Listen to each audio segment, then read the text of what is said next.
Last night at the Democratic National Convention in Chicago, delegates from North Dakota's Democratic NPL party cast their 17 votes to nominate Kamala Harris as the next presidential candidate during their ceremonial roll call vote at the United Center. Bismarck native Patrick Hart, North Dakota's Democratic candidate for lieutenant governor, is among the delegates who are in Chicago for this week's convention.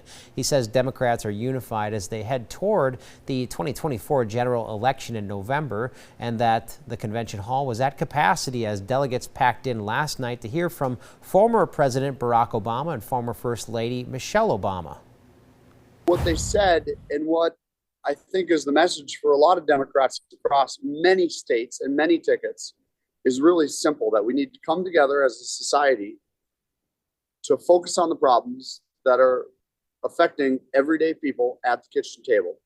It's not partisan politics. It's not these wild left and right ideological swings. It's simply coming together to fix problems.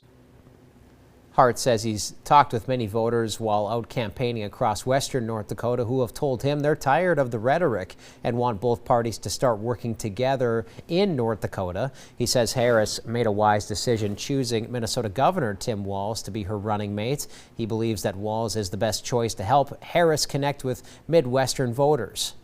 I'm really excited to the addition of Tim Walz. He's Midwestern. He spent his whole life in the military. He spent his whole life as a teacher, as a coach, serving his community. He's not bought by corporations.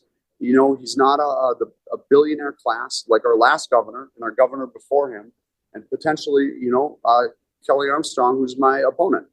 He's a simple working class individual. Walz will be on stage in Chicago tonight, along with former President Bill Clinton, who was nominated for re-election in Chicago back in 1996. Merrill Pepcorn and Hart are running on the ticket to challenge Kelly Armstrong and Michelle Strinden for this year's governor's race in North Dakota.